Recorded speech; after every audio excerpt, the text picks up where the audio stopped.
WhatsApp guys, welcome back to my YouTube channel math Guruji NCERT पर स्वागत है। पहले बताओ कैसे हो। आशा करता हूँ आप लोग अच्छे ही होंगे।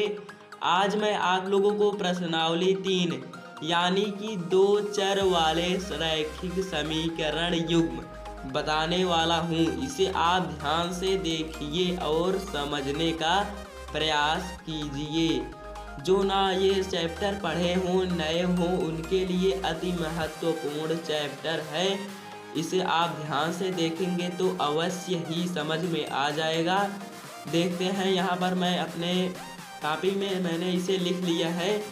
दो चर वाले रैखिक समीकरण यानी कि चर क्या होता है, इसको सबसे पहले हम लोग समझते हैं। चर वो संख्या होती है जिसका कोई मान नहीं होता। जैसे कि यहाँ पर मैंने लिखा है x, ये जो संख्या है वे जो है चर है, और जहाँ ये 2 लिखा है ये अचर संख्या है, इसका मान हमें पता रहता है। यानी कि ये 2 जो है ये जो है हमारा अचर संख्या, और ये जो x प्लस वाई है वो 2 जो है चर संख्या है। उसके बाद हम लोग देखते हैं रैखिक। रैखिक क्या होता है इसे आप लोग नहीं समझ पाएंगे। रैखिक जो हमारा होता है घात, यानी कि घात 1। रैखिक मतलब 1, यानी कि यहाँ पर घात 1 के रूप में होगा। जहाँ पर कुछ नहीं लिखा होगा यानी कि उस पर 1 का घात लगा ही होता है। उसके बाद देखेंगे रैखिक समीकरण, यानी कि ये हमारा समीकरण के रूप का हो गया। यानी कि x प्लस वाई बराबर 2, यानी कि ये हमारा समीकरण के रूप में हो गया, यानी कि समीकरण के रूप में लिखा गया है। उसके बाद देखेंगे ax plus by plus c बराबर 0, यानी कि ए बी सी जो है वास्तविक संख्या, इनका जो है हमें मान पता रहता है। यानी कि ये जो है चर राशि नहीं रहेंगे, वे अचर राशि रहेंगे। इसका कुछ ना कुछ अवश्य ही मान रहेगा।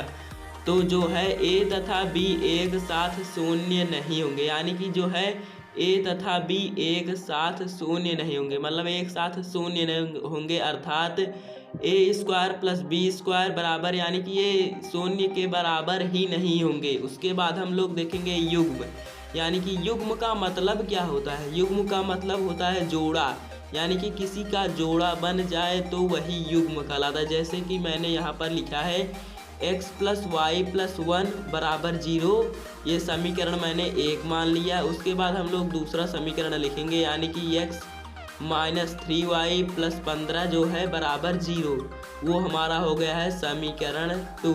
उसके बाद ये जो दोनों हो गए हैं युग्म, यानी कि जोड़े के रूप में हो गए हैं, यानी कि ये युग्म बन गए। उसके बाद हम लोग ज्यामितीय रूप में लिखेंगे, यानी कि जो है ज्यामिति, जो दो चर वाले रैखिक समीकरण हैं हमारे ज्यामितीय रूप में भी लिखे जाते हैं।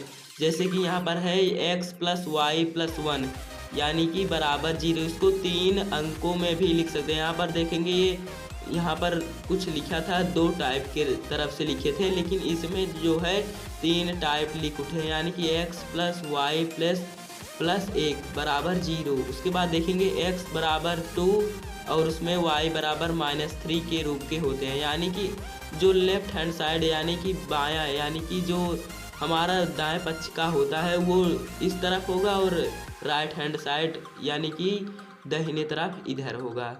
उसके बाद देखेंगे बिंदु 2 कामा -3 जो है कोष्टक में, वो हमारा बिंदु प्राप्त हो गया 2 -3 जो है 3 जो है हमारा बिंदु प्राप्त हो गया। उसके बाद हम लोग कुछ रेखाओं के बारे में ही पढ़ते हैं, यानी कि ग्राफिक के रूप में हम लोग पढ़ेंगे।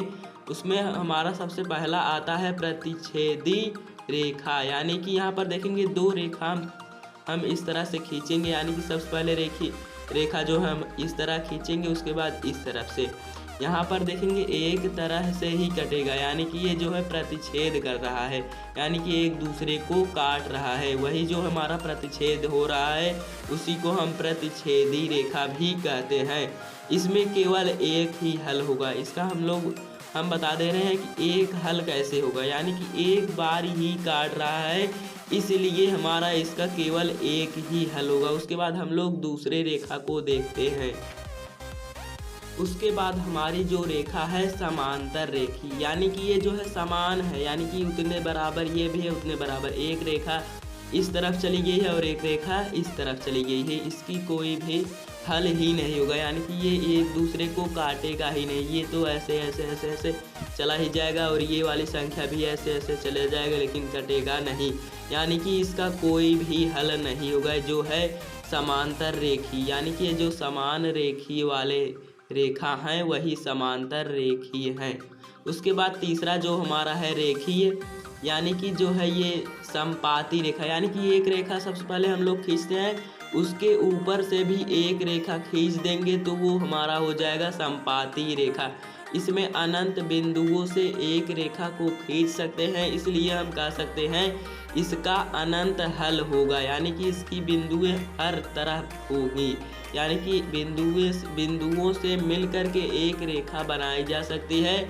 उसी को हम समपाती रेखा, यानी कि अनंत हल होंगे, यानी अनंत बिंदु होंगे, उसे हम समपाती। इसके ऊपर एक और वस्तु रख देंगे तो यानी कि वे समपाती हो जाएंगे। इसी तरह हमारा जो है तीसरा रेखीय पूरा हो जाएगा। वीडियो अच्छा लगे तो लाइक एंड सब्सक्राइब कीजिए। हमारे चैनल पर नए आए हैं तो अवश्य ही सब्सक्राइब कीजिए। जय हिंद, जय भारत।